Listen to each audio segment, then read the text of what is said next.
escritura es algo para vos que sirve para decir cuando no se puede decir? That's a good question. I would say I write out of a confusion, so I never am quite sure what and that is what draws me, is I'm not sure what I'm going to say. So often I bring myself into proximity to things I don't understand but that interest me, and then I wait and see what comes out of me in some way. I think it's always somewhat, I was thinking my daughters, I'm a source of great embarrassment to them. So everything I do is very embarrassing. And I think that there's a sense of, when I'm writing at my best, any page or any small amount of writing that I do is the result of so much time and so much compression and so much distillation that in some ways, yes, it is something that I wouldn't be able to say because I'm not that intelligent. So if you were to read a book of mine, you might have an apprehension or an expectation of me that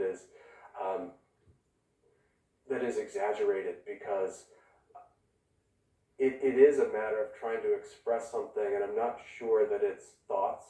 I'm not sure that it is some sort of intellectual treatise, but it is about apprehending the world, or about emotions in the world, and about relationships between people. So I would say yes. Mm. Un tema que también reaparece en tu obra es la idea de supervivencia. ¿Cómo se relaciona la literatura con ese concepto de supervivencia en tu obra y la literatura en sí misma? I think it's all, everything is about survival in some way. And I think it's also about pleasure. If we were only to survive, that would be pretty desperate.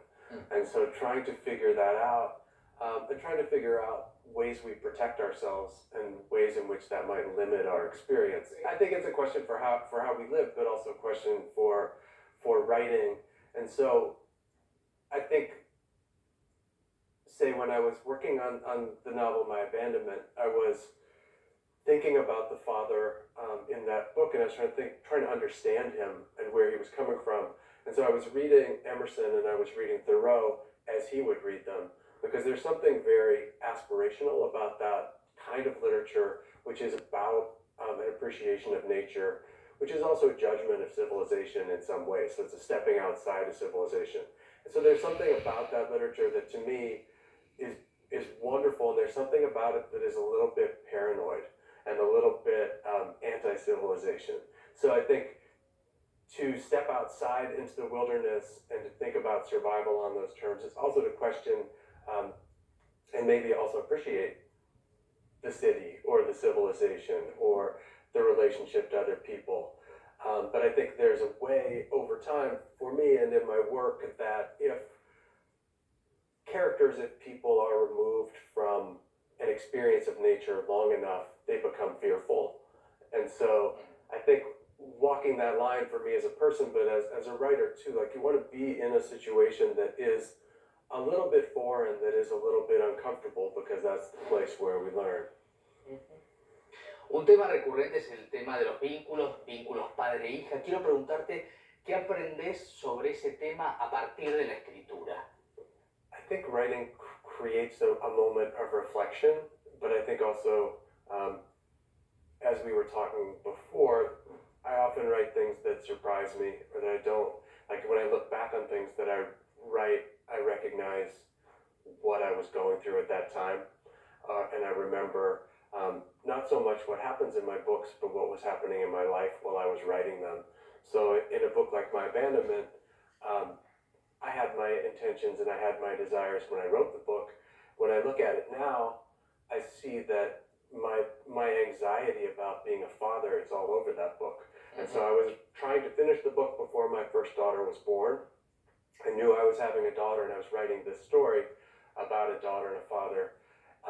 With the shelter cycle, my daughter had gotten to a certain age where she started to ask impossible questions about the cosmos and spiritual questions that I didn't have answers for, so that drove me in that direction. But I think that how we interact with other people, how we communicate, using words, using actions, is something that is another kind of wilderness, perhaps, in some ways. It's another way to be thinking. I think when I look to my early works, I see a lot of ridiculously wonderful, cool things happening, a lot of actions, and the characterization is something that I didn't know that much about people yet. And so I think I've been thinking a lot about something that Kazuo Ishiguro said, which is that there are no individuals, there are no people really, but there are relationships. So a character in a story can't exist by themselves. They can only exist in relationship to someone else. So it's a conversation, it's an interaction, and the only way we can know ourselves is by, resonating with other people, having this experience. So I think when one is young, we can sometimes have this belief that we are kind of individual iconoclasts and we have an identity that is removed and that is distinct. But actually we're part of everyone we meet, and we affect everyone in different sorts of ways. So a lot of times when I'm writing, I'm in the middle of working on a book now where the manuscript exists, but a lot of the work I do in revision is working on the dialogue, how people talk to each other, what they mean to each other, what they anticipate from each other. So it's so much, I mean, a father and a daughter, a family, it's sort of, they're not separate from us as people. Like they are who we are. And so trying to figure out where the edges are, where the overlap is, where the interdependence is the process of writing a book for me, the process of understanding a person. Tomando en cuenta Los Nadadores Nocturnos, una obra bastante distinta dentro de lo que está publicado en Argentina de tu obra, quiero preguntarte, ya que es autobiográfica, ¿cuál es el límite de lo autobiográfico en la literatura? It's not something that I ever wanted to do. To write autobiographically, my life is not that interesting. Externally, a lot of the time, it's like most people's lives, it's interesting to me. And so I've never been interested in writing a memoir. I've never been interested in writing autobiographically. And I know a lot of writers who do this, and a lot of them are my friends. But from an early part of my career, I always thought, I'm not that person. I'm like, my imagination is so strong. And then at the same time, nothing comes from nothing. And I feel like I can recognize in retrospect what parts of my life I'm using, even if I'm unconscious of it at that time. And so with the Night Swimmers, I started out with the experience of being in a small shack in Wisconsin where I had been in a very lonely time of my life 25 years before. And I went into the shack to find something for my daughters. And there's a small desk there, and there were a series of rejection letters from magazines that I taped to the wall, and like a quotation from Hemingway.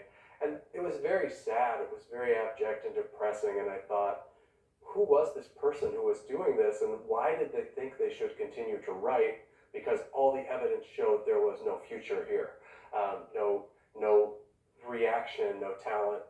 And so I collected artifacts from that period of time in my life, thinking I would write a novel out of it, without thinking too much about writing specifically about my life. And then at the same time, a certain energy or certain magnetism was built up, and people from that period in my life began to contact me. So an ex-girlfriend of mine, we had parted ways right before that, she wrote to me and said, I have to tell you I did something. I published an essay about how we broke up. Wow. And I said, wow. She said, do you want to read it? And I said, well, you already published it.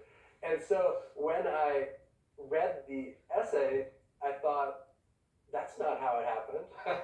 And both of us had taken responsibility for our own behavior and given more credit to the other person in some way. And so I said, it's interesting because I'm writing about that period of time now. And she said, I possess all of the letters you wrote me ever. Can I send them to you? And I said, okay. And then I said, no. It's kind of accounted for in the novel, where I was like, she sent them anyway. they got lost. I found them again. When I read those letters, I recognized that they were so much better than anything that I was writing during that time in terms of fiction. And part of it was I was trying to communicate with one person. I was trying to describe my day-to-day life. I was trying to convince her to come to Montana where I lived because I was so lonely.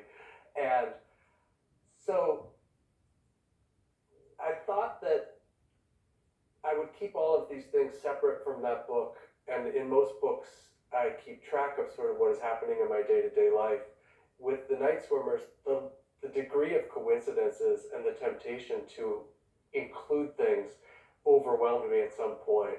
And the way in which my daughters seemed to be picking up on what I was doing and would, enter the room where I was writing and say something, and then I would include it. And when I look back at writing things, I sometimes think there's a moment or there's a day when I make a decision that seems very playful and very inconsequential, but I know there was a day with the Night Swimmers when I suddenly thought, I'm bringing it all in. Like the things that I leave out, I'm going to include this time. I'm going to allow my personal life to infect this story. And then it raised a series of questions. So I ended up including a lot of that material and including a lot of real people in my life, and even using their real names and not changing that. But then I also end up having them interacting in that book with fictional characters and having conversations and saying things they never said